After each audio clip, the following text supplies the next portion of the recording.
Menjadi orang tua dari anak berkebutuhan khusus membuat kita terlalu sibuk untuk saling menyapa.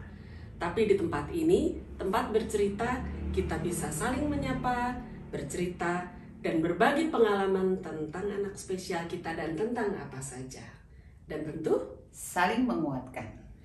Sahabat Mona Raini, kembali lagi kita jumpa di tempat bercerita Mona dan Raini. Tentu dengan episode yang selalu menarik dan harus ditunggu. Mon, udah baca belum? Komen dan WA dan segala macam udah baca? Sudah baca, lucu-lucu dan menguatkan ya semuanya ya. Kebanyakan, cuman kritiknya kurang kemarin, kritik. Nggak berani. Ya, kami butuh dikritik Bapak Ibu Saudara sekalian karena kami juga kadang-kadang suka lupa diri ya. Supaya bisa upgrade. Ya. Ya, tolong berikan kami masukan, kritikan, apapun bentuknya, yang intinya untuk membuat anak berkebutuhan khusus itu berkembang dan orang tua punya pengetahuan yang mumpuni. Bisa lewat komen di YouTube di bawah ini, ya, atau lewat WA 0813 2035 0013. Nah sekarang Mon, kita mau ketemu siapa nih? Seorang pendekar wanita, namanya Ibu Tini. Siapakah dia? Bu Tini itu seorang wanita kuat yang mengelola satu sekolah untuk anak-anak berkebutuhan khusus dengan berbagai kasus, dan dengan kesabaran hatinya, dengan ketegaran jiwanya dan imannya yang begitu besar bisa membuat anak berkebutuhan khusus mendapat pendidikan juga. Ini pasti sangat menarik. Kita tunggu sebentar lagi setelah ini.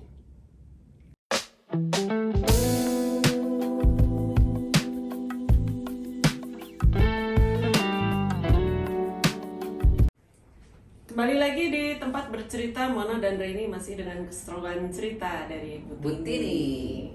Sekarang kita cerita-cerita tentang sekolah inklusinya Bu, karena kan orang tua anak-anak berkebutuhan khusus di luar sana masih pada bingung nih untuk mencari sekolah ya. Biasanya kalau sampai taraf TK dan SD masih lebih mudah ya. Tapi begitu ke SMP dan SMA itu udah agak sulit. Nah, sekarang lokasi sekolahnya sendiri kan kayaknya Ibu ada di mana-mana ya. Wis. Muncul terus ada yang di sini. Kemarin waktu ada acara saya ketemu salah satu nggak tahu pengajar atau apa yang ternyata teman saya sama waktu muda main-main dulu kan ya. Ray, itu sama Bu Tini di Jalan Pelikan. Apalagi ini Bu Tini teh sekolah apa? Saya bilang gitu. Oke. Jadi gini, memang ada beberapa cabang, ya, ada beberapa, puji Tuhan lah semua karena anugerah. Jadi ada beberapa cabang di Bandung tuh, ada di pusatnya kan di Taman Holis Indah, Blok F2 nomor 2425. Jadi sekarang yang 2 rumah itu khusus untuk homeschooling. Ya, yang tadi kan SD Kasih Bangsa udah saya lemparin ke Blok G gitu ya. Jadi udah itu khusus homeschooling tuh di 25 dan 24 dan 25. Nah, lalu ada beberapa cabang di Lengkong nomor 66, ada di Pelikan, Jalan Pelikan nomor 12, ada di Sumbersari Junction, lantai 3A. Yang di Bandung tuh ada di mana lagi ya? Kalau yang di Sumbersari itu apa Bu? Sumbersari Junction? Enggak, apa homeschooling? Ada homeschooling ya, tapi namanya LCC Learning Community Center. Jadi selain homeschooling ada les-lesan, ada les musik, ada les apa, tapi di situ kegiatan utamanya adalah homeschooling. Ada les coding, ada studio foto bahkan. Sekali-kali boleh kalau mau syuting di sana boleh, nanti saya kasih tempat di sana. Ayo tuh. Iya, di Sumbersari. Boleh nanti saya boleh benar. boleh. Nanti saya kasih space di sana ya, di lantai 3A. Nanti ada LCC. Nah, di sana juga ada cuma kalau di Sumbersari saya kena ketetapan tidak boleh menerima anak spesial need, mungkin karena takut main lift. Jadi itu kan karena di mall kan ya, maksudnya di aturan mall. Kalau di Pelikan itu tuh karena ada anak-anak yang anak-anak pindahan dari yang berbasis internasional, jadi pada nggak bisa bahasa Indonesia. Di Pelikan itu khusus anak-anak yang berbahasa Inggris. Oh, yang dengan sistemnya Cambridge. Cambridge itu ya, jadi berbahasa Inggris. Kalau di Lengkong anak-anaknya inklusi, anak spesial need, anak tidak spesial need boleh datang, boleh gabung. Di Holis juga sama. Lalu di Bambino nih yang terakhir nih, di Bambino di Jalan Wastu Kencana nomor 15 itu tempat terapi Bu. Ada terapi apa aja? Banyak Bu, semua terapi ada. Tempat mainnya juga bagus Bu. Maksudnya tempat main bukan tempat main anak-anak, maksudnya tempat itu tuh digunakan terapi. Tapi ada kolam bola, ada ayunan, ada SI lah ya, Bu. iyalah banyak lah. Tapi di sana bisa terapinya semua ada behavior, ada bicara, ada segala macam. Oh gitu. Di jalan Wastu Kencana nomor 15. Nah, saya kerja sama. Jadi setiap cabang kan punya kekhususan masing-masing.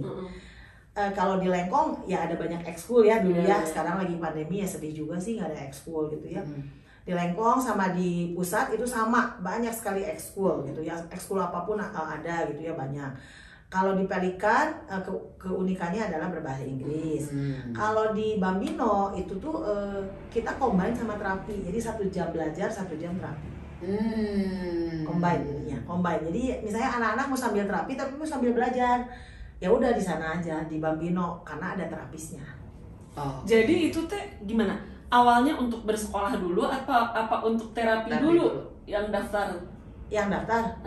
Dulu mah Bambino kan tempat terapi. Dulu Bambino tuh udah 10 tahun di Bambino. Jadi Bambino itu adalah tempat terapi Bu. Tempat terapi. Lalu saya bilang karena itu anak bimbing saya di gereja. Terus saya bilang mau pengen gini. Saya bilang udah buka aja homeschooling. Kalau misalnya memang mau ke dunia pendidikan formal ya semi formal lah ya.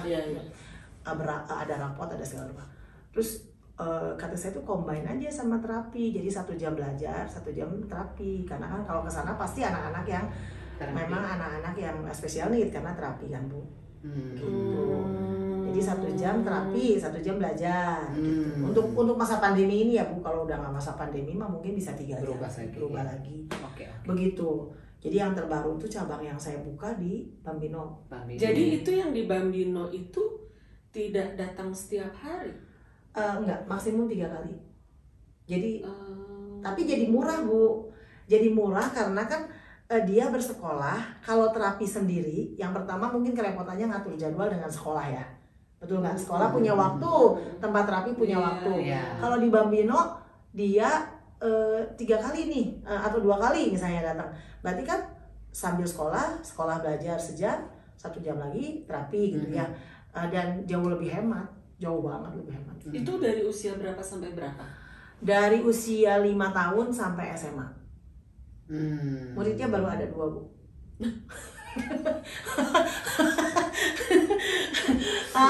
Ibu jangan khawatir kan kata saya homeschooling mau 1 juga Bu ya. Apa-apa. Jadi saya tuh nggak pernah menyerah dengan hal-hal yang nggak apa-apa dipromosiin di sini biar jadi lama. Nanti kita di Bandung ya, di Bandung. Oh gitu. Kan karena orang tua juga mungkin mulai kebingungan kan ya. Sudah mulai. Jadi ini ada pilihan lain gitu selain mencari sekolah formal kan, sekolah formal juga banyak yang sudah inklusi ya. Swasta negeri aku nggak tahu deh belum ya. Swasta sudah banyak lah gitu. Ini ada pilihan lain yang mengkombinasikan antara terapi dan sekolah gitu. Biaya biayanya mah kalau dibanding gabung terapi ya Bu, pasti misalnya ya. Maksudnya biayanya bayarnya kita tetap per bulan atau per kedatangan? Enggak, tetap per bulan. Tetap per bulan. Itu tuh jadi kayak semacam dimasukin SPP ya Bu ya. Jadi SPP misalnya kalau kita terapi seminggu 3 kali, 1 kali terapi kan 200.000 Bu. Udah 600.000. Sekarang tuh lebih murah dari 600.000 tapi dapat sekolah. Dapat apa? Iya tuh Bu, sama kan homeschooling, dapat rapot, dapat ijazah, dapat segala. Lupa ya Bu anaknya. Jadi dapat rapot. Dapat Bu, kasihan atuh Bu, nanti gimana kasihan Bu. Jadi saya tuh selalu memotivasi semua orang tua. Baru tadi Bu ada yang orang tua yang dia bilang gini, Bu kayaknya anak saya mah cukup bisa baca tulis hitung. Udah gitu saya mah nggak perlu rapot, nggak perlu ijazah. Jangan Pak, perlu rapot, perlu ijazah, perlu kenaikan kelas. Tadi sampai dia tuh mungkin udah hopeless ya, anaknya tuh gimana tuh Bu, udah anak saya tuh nggak bisa baca juga mulai susah. Baru tadi sebelum kesini saya tetap nggak bisa Pak, saya mah tetap aja akan kasih rapot, terserah aja Bapak mau nggak ya. Karena itu kewajiban sebuah homeschooling. Tapi saya bilangin ke dia gini, Bapak ya sekarang mungkin Bapak lagi dalam keadaan gini ya, dia udah hopeless. Saya bilang begini, Pak, kalau ada rapot anak tuh tahu naik kelas, minimal kita menyelamatkan dunia sosialisasinya, menyelamatkan bapak dan menyelamatkan ibu dan menyelamatkan kakaknya dan menyelamatkan siapapun. Kalau misalnya nih Pak ya, acara keluarga bapak kumpul, terus nanti ditanya kelas berapa, anaknya bingung, aku kelas berapa ya, gitu. Betul. Anaknya itu kasihan atuh Pak, kan setiap anak punya perasaan, apalagi kalau orang tuanya yang malu ya. Akhirnya anak itu nggak diajak kemana-mana karena hanya takut ditanya kelas berapa. Saya bilang kan nggak lucu gitu kan. Ya nggak lucu banget kan. Tadi saya udah kasih pencerahannya, terus udah gitu Pak ya. Siapa tahu suatu hari anak Bapak itu dapat mujizat Tuhan ya, kayak ada Pastor Andi gitu didoain tiba-tiba sembuh gitu kan ya. Saya kan kita percaya Tuhan ya. Ya kita percaya aja, kalaupun suatu hari tiba-tiba anak Bapak sembuh nggak punya rapot kan bingung kuliah. Udah aja biarin ya, saya bilang udah nggak apa-apa Pak, berjalan aja. Terus penggantian seragam aja Pak buat anak-anak spesial need itu ya Pak, buat anak-anak spesial ini sebuah kebanggaan sih. Mau ujian aja itu mungkin anak-anak nggak bisa tidur 2 hari ya, mau ujian besok ujian. Bukan soal nggak bisa padahal pas seneng gitu ya, aku mau ujian seneng banget. Jadi tadi saya bilang udah Pak, kasih aja momen-momen hidup, ujian, naik kelas, PAS, PTS, ikutin aja Pak. Saya bilang nggak apa-apa kok orang. Saya aja sebagai sekolah nggak keberatan, dia nggak bisa ya. Udah nggak apa-apa sih dia nggak apa-apa Pak. Nanti anaknya kan tahu, oh naik kelas, bilangnya. Oh kelas segini. Bapak juga bawa kemana-mana, ditanya sekolah di mana, Bintang Harapan. Kelas berapa? Kelas 5. Kan enak Pak. Iya, betul. Kan nggak akan ditanya. Kelas 5 kata si bapaknya sendiri yang ngomong akhirnya, iya ya Bu ya, nanti kalau ditanya kelas berapa, kelas 3 kan orang nggak bilang langsung 17 kali 17 berapa, cenah si bapaknya akhirnya yang ngomong, bener juga ya kata ibu ya, kan orang kan nggak tanya kamu kelas 5 udah bisa apa, oh 100 kali berapa kan, iya kan betul. Bu, iya bener juga ya Bu, kan nggak ditanya ya Bu, iya Pak udah nggak Pak, sekolah terus Pak, jangan khawatir sih. Iya. Sebelum kesini nih, tadi saya udah memberikan sebuah pencerahan. Jadi begitulah Bu, inklusi saya tuh pokoknya disesuaikan saja. Jadi anak yang bersekolah di sekolah homeschooling Bintang Harapan, dia disesuaikan aja dengan segala kemampuannya. Nggak mampu ya, jadi kalaupun nggak mampu, rapot mah naik terus. Saya bisa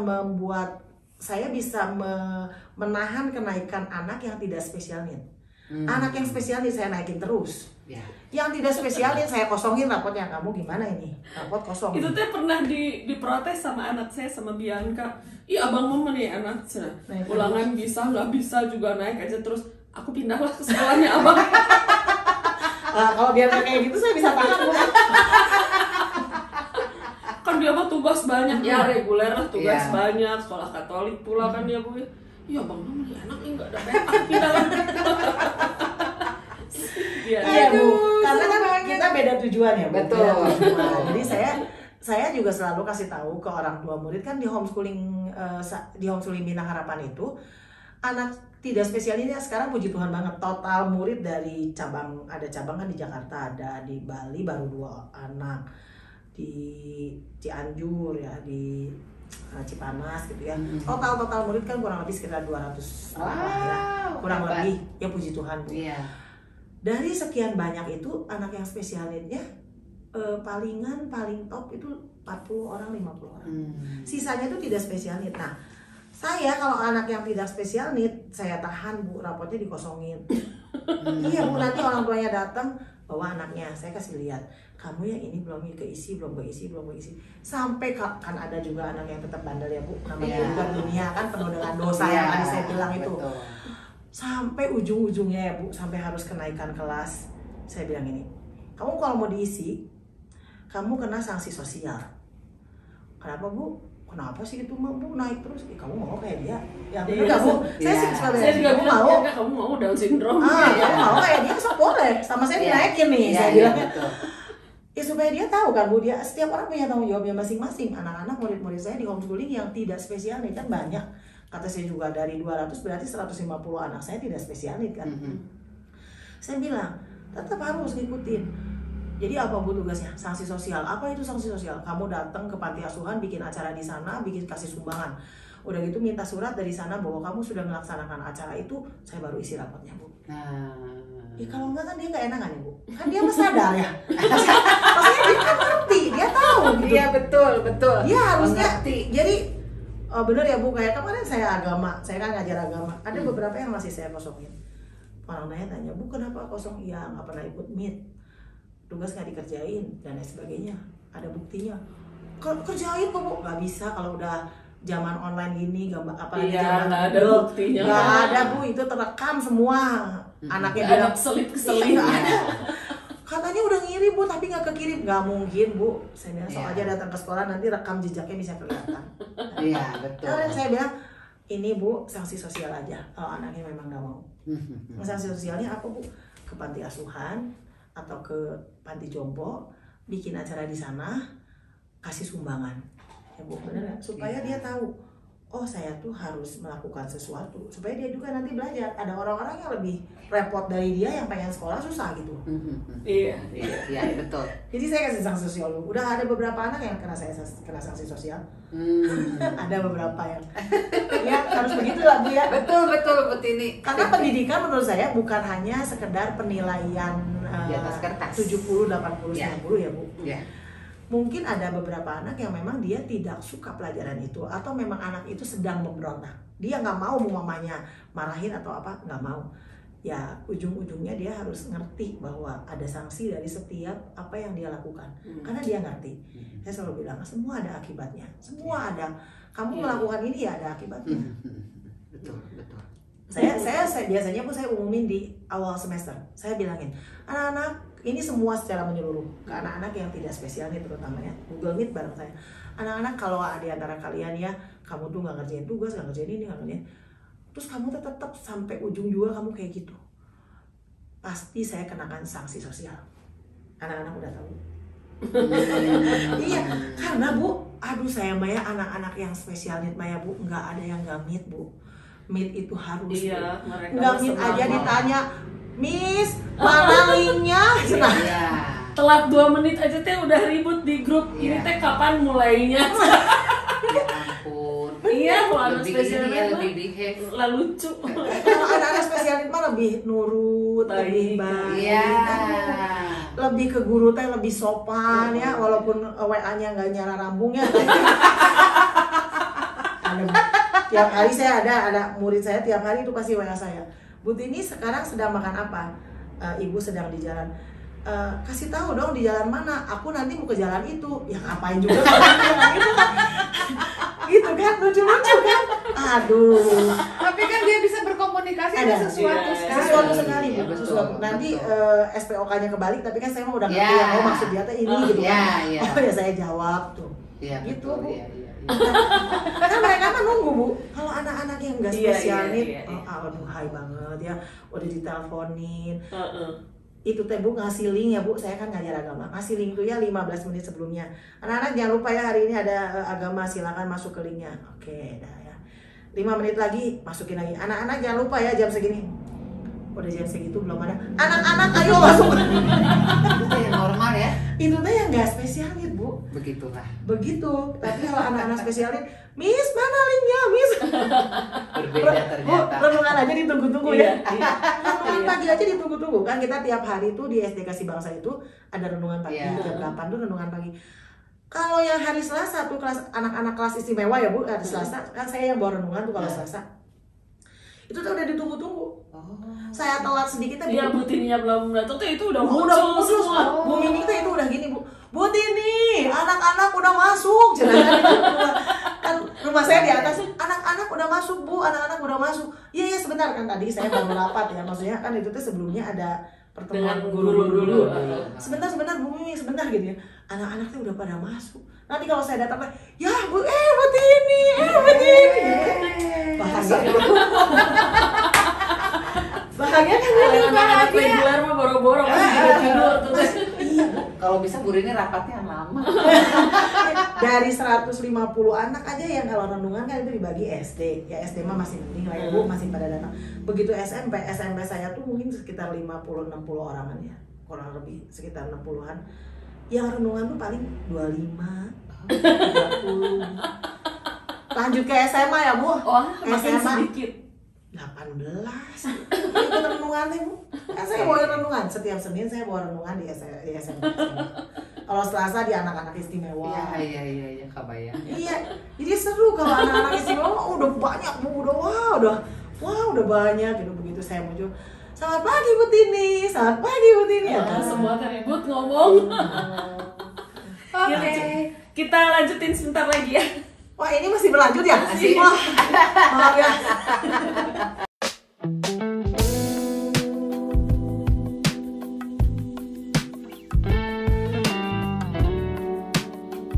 Dengan Bu Tini di tempat bercerita Mona dan Reni.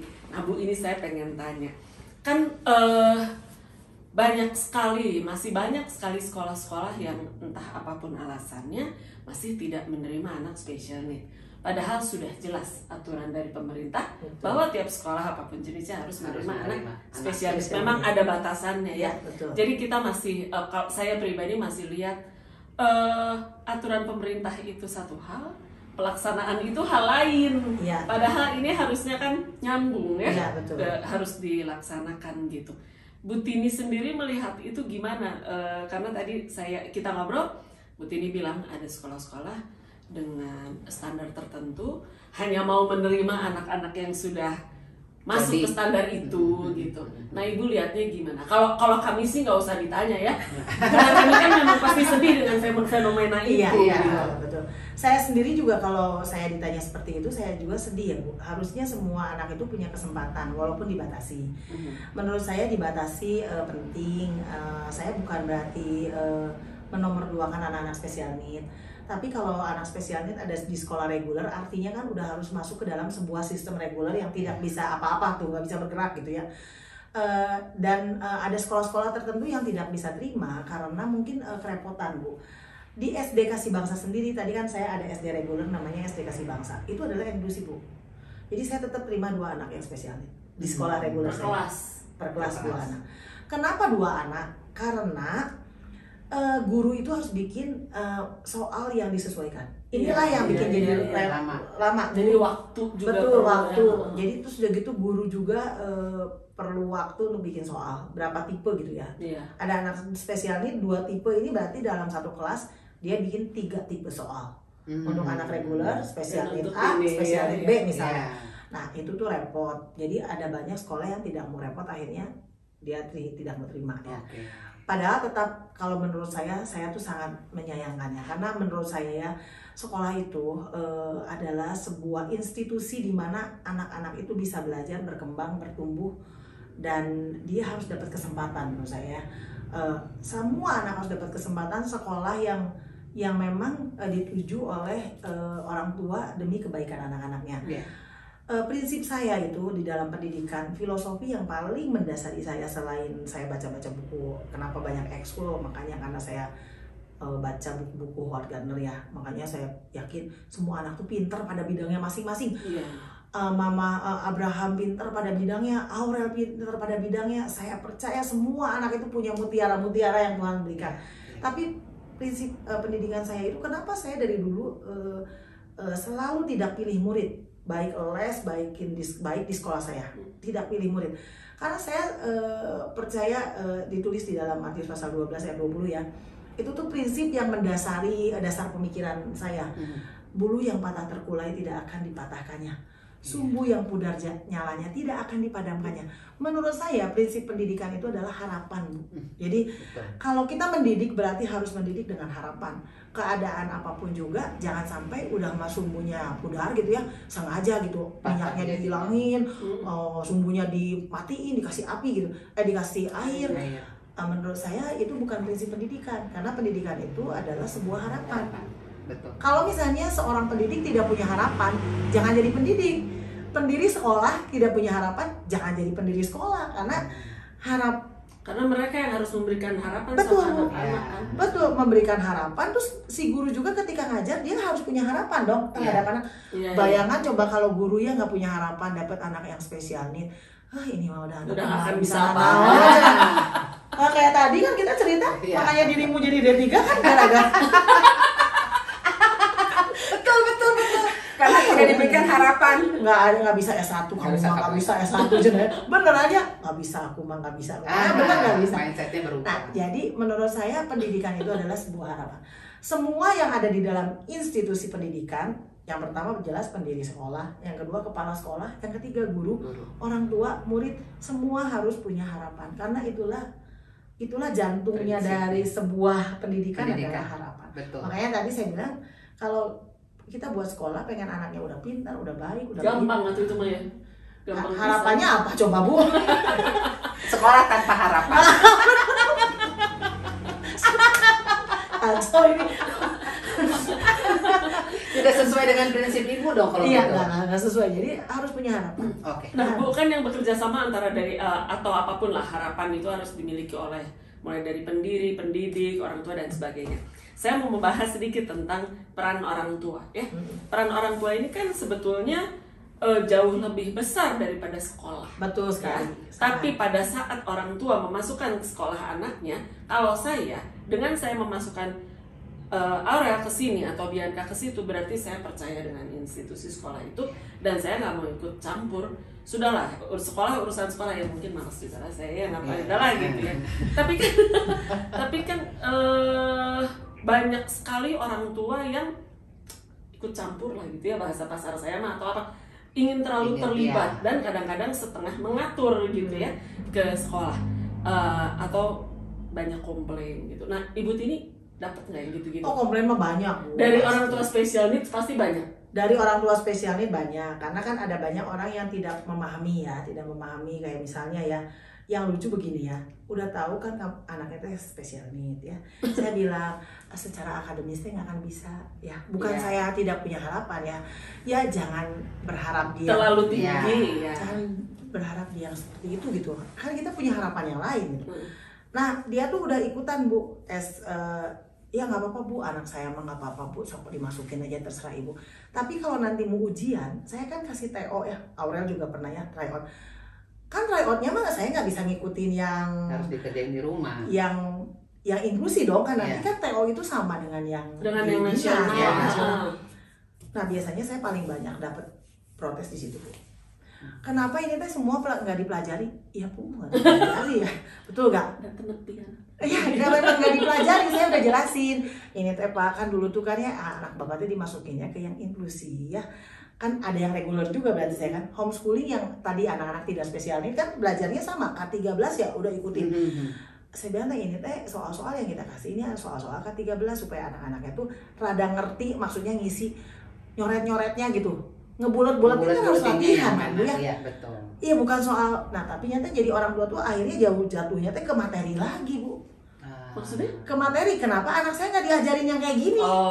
Bukan soal ngebulet-buletin. Kalau untuk anak-anak Ibu nggak balikin, emang kalau diajarin anak Bapak ngerti nggak gitu? Bisa rame ya Bu. Kan kesel tuh pasti Bu. Iya, tapi ya saya sih memahami ya Bu, karena kan gini loh, orang tua juga kan ya saya tuh mengerti lah, bukan penderitaan ya, kesedihan beban ya. Beban. Saya tuh tambah kesini tuh tambah mengerti Bu. Aduh benar-benar yang luar biasa ya. Aduh luar biasa gitu ya Bu. Jadi saya selalu menempatkan ya udahlah nggak apa-apa gitu. Ya udahlah saya kan saya ada di sebuah lingkungan yang saya terima itu anak-anak spesial needs. Saya juga harus terima dong resikonya. Ya, ada yang resikonya saya terima, ada orang tua, tapi ya selama ini sih sedikit lah Bu. Paling juga saya tuh punya orang tua tuh baik-baik Bu, udah sama guru baik, coba ya. Gimana badan saya nggak melar Bu, coba orang tua baik, coba orang tuanya nggak baik, gurunya nggak baik, mungkin saya kurus ya. Bu Tini, saya mau nanya nih Bu Tini. Ini ada beban. Ini soalnya subur. Bu Tini, saya mau nanya, ketika seorang anak special needs didaftarkan di sekolah Bu Tini, apakah Bu Tini meminta satu diagnosa atau assessment, atau kalau mereka nggak punya, apakah bisa didiagnosa atau di assessment di sekolahnya Bu Tini? Bisa, Bu, Oke. bisa. Jadi di sekolah saya bisa di assessment. Cuma biasanya orang tua yang anak-anaknya dengan kebutuhan yang memang udah kelihatan ya, saya DS udah kelihatan, anak autis juga udah kelihatan. Saya sih nggak terlalu perlu assessment sih Bu sebenarnya. Kalau kayak saya pribadi Bu, karena gini Bu, saya tidak menyepelekan psikolog. Saya juga tadi barusan ke Bapak yang tadi ngobrol dengan saya pagi-pagi itu saya bilang, Bapak boleh Bapak ke psikolog karena Bapaknya tuh punya anggapan anaknya ini. Saya bilang, Bapak itu kata psikolognya bukan. Ya Bapak kalau gitu ke psikolog supaya tahu gitu ya. Tapi menurut saya senang kalau orang tua bisa ke psikolog, sehingga kita bisa tahu, oh anak ini teh kebutuhannya ini. Iya. Penanganannya juga Iya, tepat. betul. Oh penanganannya ini, tapi kan ada beberapa orang tua murid di saya tuh memang secara finansial kurang ya. Oke. Jadi biasanya saya kalau untuk orang tua yang tidak saya rekomendasikan ke psikolog, saya bilangin ya udah Bu, nggak apa-apa nggak ke psikolog, kita tanganin aja ya, nanti juga seiring berjalannya waktu kita jadi bisa tahu, oh belajarnya harus kayak gini nih, oh kemampuannya tuh hanya bisa tahap keterampilan gitu ya, hanya bisa tahap sampai baca tulis itu atau sampai apa, ya dikira-kira aja ya Bu, kalau yang memang agak sulit gitu ya Bu ya. Iya. Apalagi ada Ibu Reni juga dulu kan pernah kasih tahu, kalau IQ segini sampai segini tuh hanya tahap mampu didik, mampu latih ya. Iya. Waktu Ibu ngobrol di rumah saya waktu kasih seminar kan, Iya. Ibu bahas itu. Nah itu pengetahuan saya pertama Bu. Iya. Bayangkan coba. Saya yang ngasih seminar buat guru-guru. Iya. Ibu kasih seminar kan. Nah terus Ibu kan kasih tahu anak dengan IQ 50 sekian tuh ini hanya mampu latih, mampu didik, Iya, mampu betul. ini. Oh saya baru tahu loh Bu. Oh berarti ini teh ya. Saya teh berarti bukan salah ya Bu. Bukan. Oh berarti memang anak ini teh kenapa susahnya setengah mati ya? Karena kemampuan dia. Karena memang gitu. Oh berarti lebih baik Mending dialihkan ke yang Yang lain. sesuai dengan ini. Karena mau digimana-gimanain Nggak juga akan bisa, iya. ya. Bu Reni dulu pernah saya undang kan Bu, ngomongin membicarakan hal itu untuk orang tua dan juga untuk guru-guru biar paham gitu kan ya, biar paham. Tahun berapa ya Bu? Agak lama juga. Tuh waktu saya rada banyak dapat protes tuh Bu itu. Oh ya? Iya, maksudnya orang tua kan banyak yang kurang mengerti juga. Jadi Hmm. ya udah, jadi saya bilang adain aja lah supaya orang tua juga punya pemahaman gitu. Iya. Nah sejak itu saya bagi-bagi Bu. Sesuai Kelas tuh. dengan- Iya. Jadi saya ada kelas kayak dulu mah Petra A, Petra B, Petra C gitu ya. Nah Petra A ini yang memang ngajarin baca aja, belum bisa-bisa gitu. Yang ini agak mendingan, yang ini, nah itu yang ini mending banget. yang agak mending gitu. banget gitu.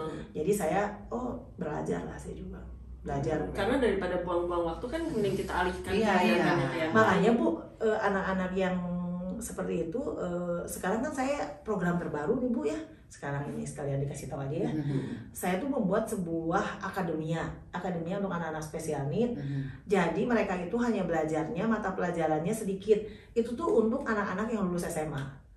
Jadi anak-anak yang lulus SMA, saya karena kemarin tuh kebingungan udah lulus SMA mau ngapain ya? Mau ngapain udah berapa angkatan saya lepas tapi ternyata jadi tidak sekolah, ada yang malahan jadi Diam di rumah mundur terus. gitu ya, diam di rumah terus. Jadi saya kemarin udah saya putuskan akademia, udah konsultasi juga sama beliau. Dari ingat ya Bu yang saya telepon, saya ada rencana ini, bagus Bu ini bagus. Tapi nggak masukin musik ke programnya waktu itu, kenapa Bu Tini Iya, nggak ada nah, musik? iya ya, usul.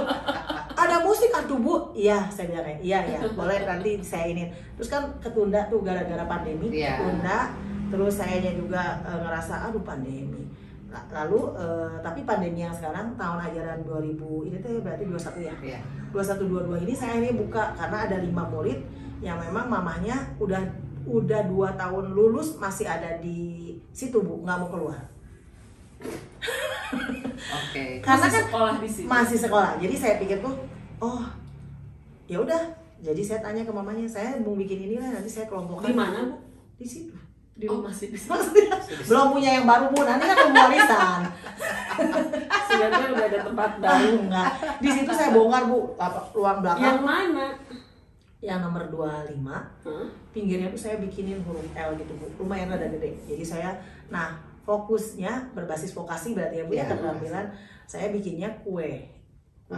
Jadi fokusnya hanya ke kue. Jadi belajar akademisnya ya dianggap akademisnya lah, cuma berhitung, bukan matematika tapi berhitung. Bahasa Inggris, komputer, pengetahuan umum tuh supaya nggak lupa aja gitu. Sama bahasa Indonesia, cuma 5 aja. Akademisnya cuma 5 dibelajarin, sisanya musik masih tetap ada Bu, sesuai dengan Ibu ya. Jadi musik ada, mereka masih diajarin nyanyi, diajarin perkusi gitu ya. Karena sekarang kan lagi online, jadi nggak ada drum, jadi pakai perkusi. Terus ya banyaknya di vokasi membuat kue.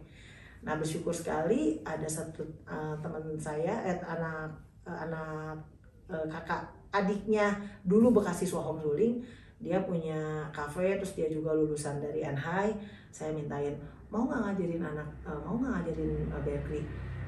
Boleh, tapi untuk anak spesial need. Dia juga kaget, terus gimana ngajarnya? Nggak apa-apa, nanti ada guru saya yang dampingin. Jadi ada satu guru yang dampingin. Ternyata dia senang banget, Bu Tini anaknya baik-baik ya. Ya memang anak spesial need itu baik ya. Orang kan berpikirnya tuh Bu yang uncal-uncalan, yang kemana-mana yang nangis-nangis. Enggak, saya bilang enggak, ini mah anak spesial need-nya baik-baik. Nanti lihat kira baik-baik.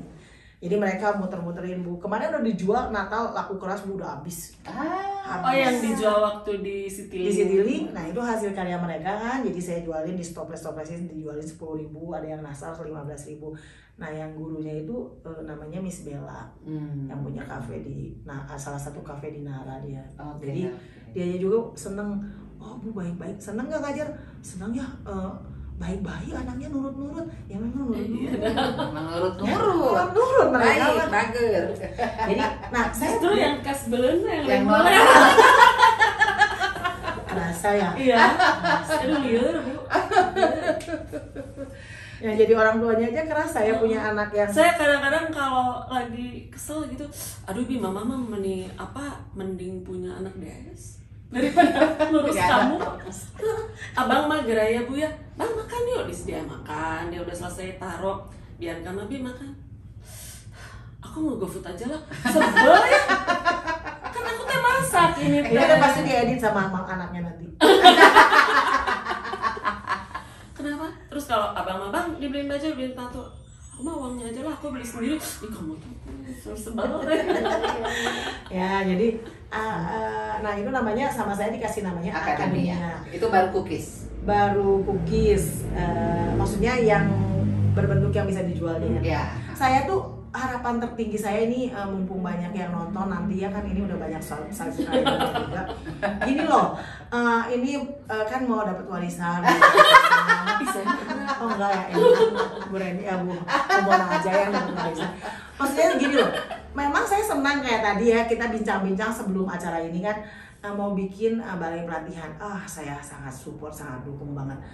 Jadi saya tuh ini bikin ini ya Bu, cita-cita saya adalah saya tuh pengen punya usaha untuk mereka di bidang cookies aja lah ya, cookies. Dan anak-anak yang special need ini bikin cookies, diproduksi, dijual. Nanti mereka hanya 2 tahun sekolah yang ada SPP-nya ya Bu. Seudah itu tuh saya pengen tetap mereka akan ada di situ. Ya, produksi untuk bekerja. Nggak usah bayar nanti, yang ini yang baru-baru karena kan tetap operasionalnya lumayan. Karena tadi ada guru-guru lain juga yang teman. Tapi anak-anak ini saya tetap kenapa ajarin tadi bahasa Indonesia, bahasa Inggris, komputer, matematik, berhitung. Menurut saya tetaplah harus dilatih kognitif. Ya, karena ketika baca resep juga kan ya, ada bahasa Inggris. Berhitung sama kalkulator ya. Memang ini juga pakai kalkulator Bu. Jadi kayak jualan ya anak-anak, nimbang kan Bu, nimbang. Iya. Nimbang. Jadi anak-anak tuh lucu, semuanya kan ditimbangnya. Kalau yang udah profesional saya juga baru tahu ya. Hari kita nggak bikin nastar ya, kocrek udah gitu. Itu semua ditimbang sama memang memang begitu. Biar quality control kan. Jadi semua anak kan saya beliin timbangan gitu, dibeliin mixer satu-satu semua. Saya tuh suka lihat ditimbangin sedikit juga, cuma berapa gram. Iya betul. Saya tanya ke Miss Belanya, Miss kenapa ditimbangin sih? Kan biar sama Bu. Oh biar sama. Saya bilang rasanya juga sama. Oh gitu. Supaya ada pemesanan kedua, Bu. Iya, jadi semua anak-anak ditimbang. Jadi sekarang kemarin mereka udah sampai bisa bikin kue nastar, kue tams, kue coklat, sama putri salju. Oke, siap. Asik lah pokoknya. Terus? Oke. Udah. Udah panjang ya. Ini kayaknya episode paling panjang lagi. Aduh, saya jadi malu, maaf ya. Ada pesan nggak Bu buat orang tua Iya. anak special needs? Untuk anak-anak orang tua Orang yang tua. spesial need ya, untuk orang tua yang spesial need, menurut saya yang pertama adalah menerima. Saya sudah banyak belajar perkembangan anak paling pesat jangan ngomongin akademis selalu ya, pokoknya yang lain-lain. Perkembangan anak paling pesat itu ketika saya menemukan orang tua yang menerima. Yang paling susah adalah ketika saya berhubungan dengan orang tua yang tidak menerima. Apapun yang saya lakukan nanti jadi salah gitu. Apapun, jadi makanya para pemirsa bercerita ini, tempat bercerita Reni dan Mona dan Reni ini harus menerima apapun. Percayalah bahwa Tuhan punya rencana atas anak-anak kita ya, siapapun mereka. Itu yang pertama, menerima. Yang kedua, untuk orang tua yang misalnya ngikutin ini tapi anaknya tidak spesial nih, jangan sungkan-sungkan bergaul dengan mereka. Ya, dengan semua anak harus belajar, anak-anak itu harus belajar bergaul, bahkan harus punya hati untuk lebih mengasihi gitu. Dan jangan lupa tadi ya, baik orang tua, baik guru, baik siapapun, buluh yang patah terkulai tidak boleh dipatahkan. Ada lagunya itu. Ya. Ada nyanyi. Buluh yang terkulai Takkan dipatahkannya. Trio. Suara berapa? suara serigala.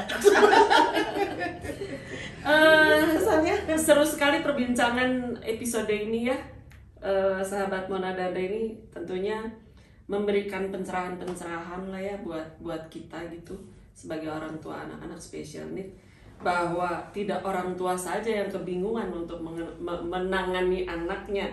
Para pendidik juga sebetulnya banyak ya, pergumulannya banyak sekali. Jadi sudah sepatutnya, seharusnya guru dan orang tua itu punya kerjasama yang baik. Amin. Jadi orang tuanya jangan komplain terus ya, Bergandengan tangan. karena guru juga tidak mudah menangani anak-anak kita, karena special needs dengan kelainan A beda dengan yang B, meskipun jenis-jenis kelainannya sama, tapi kan tetap mereka sebagai pribadi yang unik seperti anak-anak reguler lainnya. Jadi penanganannya juga pasti berbeda. Nah, saya punya satu quotation dari Anonymous, ini nggak tahu siapa yang menulis.